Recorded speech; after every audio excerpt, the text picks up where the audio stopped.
저에게 진료를 보는 분 중 이런 이야기를 하는 분들이 있습니다. 걱정이 꼬리에 꼬리를 물어서 잠이 안 와요.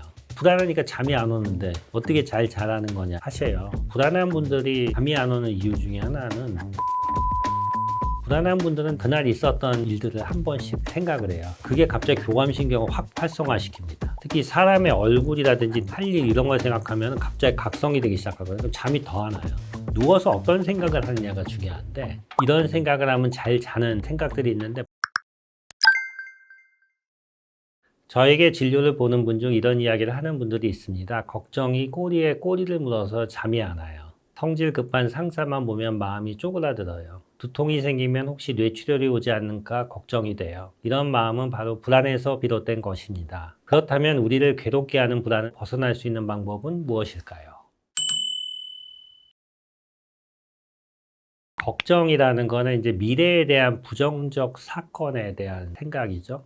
만약 이렇게 된다면 어떡하지? 이유가 있는 경우도 있고 이유가 없이 걱정을 하는 경우도 있는데 개인 차이가 굉장히 커요. 모든 것을 다 걱정하는 분들이 있고요. 너무 걱정이 없는 분들도 있지만 요즘은 특히 걱정이 많은 분들이 많아요.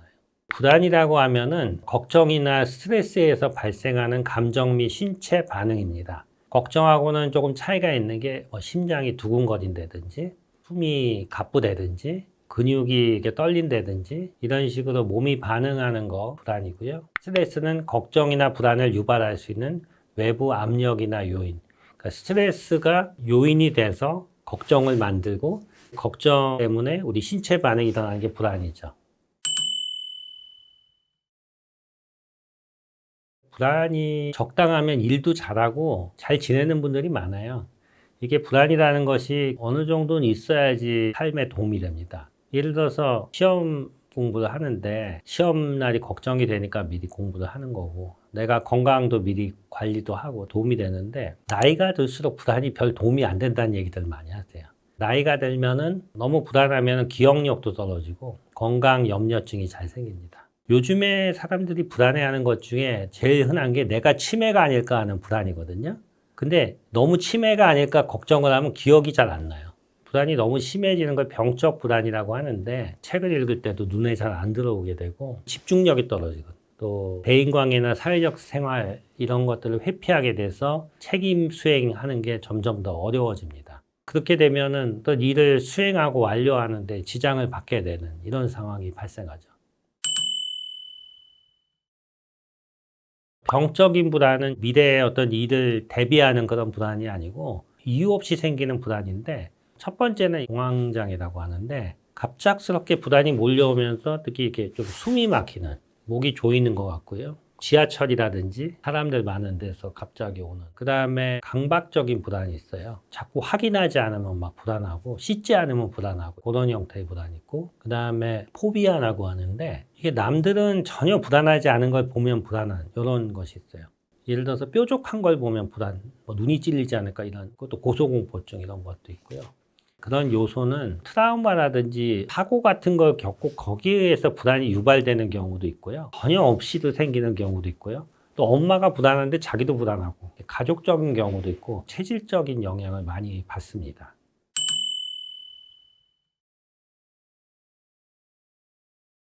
우리 몸이 생존에 맞도록 설계가 돼 있어요. 사람뿐만 아니라 포유류가 그런데 아프리카의 초원에 보면은 사자가 뛰어오면 바로 뛰어가야 되잖아요. 그래야지 사니까. 그런 위기 상황에서는 우리 몸이 평소에 없던 엄청난 기운이 나게 설계돼 있어요. 우리가 쓰는 당이라든지 이런 것들이 굉장히 빠르게 증가되면서 온몸의 근육이 수축돼서 위기를 벗어날 수 있게 설계되고 그게 교감신경계라고 합니다. 교감신경계가 활성화가 되면은 혈관이 수축해요. 혈압도 오르고 심장이 두근거리고요. 근데 그게 너무 교감신경계가 올라가 버리면은 본인이 못 견딜 정도로 몸에 변화가 오거든요.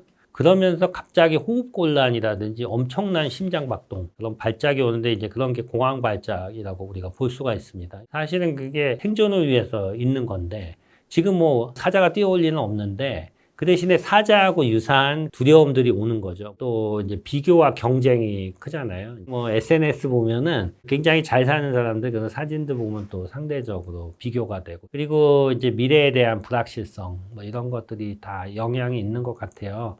또 병에 대해서도 더 많이 알게 됐고 그게 좋은 점도 있는데 예민한 분들은 좀 어려운 점이 있죠. 대표적으로 고혈압이 생길 거고, 그리고 불면증, 잠이 안 오고, 계속 교감신경계 항진으로 긴장이 되면은 소화가 안 됩니다. 소화가 안 되고 만성 통증이 생기고, 이런 것들이 또 지속되면 우울증, 불안장애, 기억력도 떨어지고요. 집중력 저하가 올 수가 있죠. 그거는 치매에서 보이는 기억력 저하고는 달라요. 불안하면 이게 기억 등록이 안 돼가지고 떨어지는데 그게 좀 차이가 있습니다. 그래서 치매하고 이런 우울이나 불안을 잘 구별할 수 있어야 됩니다. 그리고 저희가 연구를 해보면은 이게 우리나라 분들 같은 경우 외국에 비해서 불안할 때 건강염려증이 또 많아요. 그러니까 심장이 두근거리면 심장병 걱정하고, 숨이 안 쉬어지면 이제 폐암, 머리가 아프면은 치매, 뭐 이런 식으로 걱정이 너무 지나치면은 모든 게 다 그렇게 느껴지게 돼요. 불안이 높은 분들 보면은 주위에도 불안이 높은 사람들이 많아요. 부모님도 그렇고 형제 또 남편, 부모는 다 불안이 높습니다. 근데 그 중에 한 분이라도 좀 불안이 낮고 마음이 편한 분이 있으면 도움이 될 수가 있어요. 그리고 불안에 가장 도움이 되는 것 중에 하나는 잘 자는 거거든요.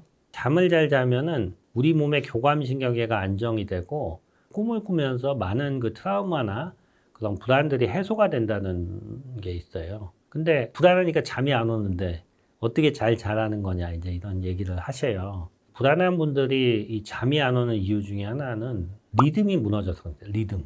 항상 그 비슷한 시간에 자고 비슷한 시간에 일어나고, 잠을 잘 때는 루틴이 있어야 됩니다. 누워서 어떤 생각을 하느냐가 중요한데, 불안한 분들은 되게 그날 있었던 일들을 한 번씩 생각을 해요. 그날 만났던 사람들, 그날 있었던 일들. 근데 그게 갑자기 교감신경을 확 활성화시킵니다. 특히 사람의 얼굴이라든지 내일 할 일 이런 걸 생각하면 갑자기 각성이 되기 시작하거든요. 그럼 잠이 더 안 와요.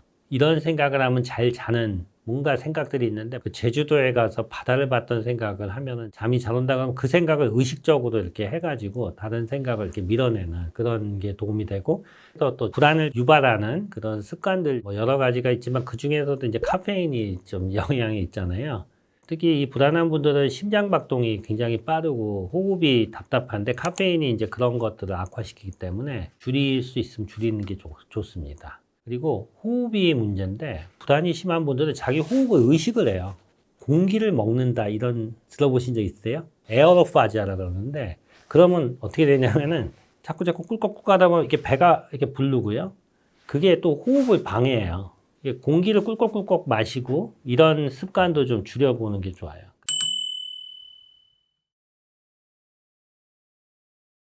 불안이 높은 분들이 어떤 상황을 회피하는 것이 원래 이제 우리 인간이라든지 생물체의 본능에 가까운 건데, 회피를 하려고 해도 회피할 수 없는 경우가 너무 많거든요. 예를 들어서 불안을 유발하는 상황이 가족이라든지 직장 이런 데 있다 그러면은 피할 수가 없죠. 근데 이런 경우가 있었어요. 자녀가 혹시 사고가 나지 않을까 너무 걱정이 많은 어머니가 있었는데, 거의 시간마다 자녀한테 전화를 하는 거예요. 잘 있냐? 그래서 늦게 오면 막 불안한 거예요. 혹시 교통사고 난 거 아닌가? 어디 잡혀간 거 아니에요? 근데 자녀들은 뭐 이렇게 많이 하냐고 막 짜증나니까 더 답장을 안 하잖아요. 그러니까 엄마는 더 걱정하는 거야, 이게. 근데 제가 좀 말씀을 드리고 싶은 거는, 그러면은 엄마한테 어떤 얘기를 하냐면 연락하는 시간을 딱 정하는 거예요. 예를 들어서 저녁 6시에 한 번 전화를 한다. 그때 전화를 하면은 내가 어디 있는지 알려주겠다, 같이.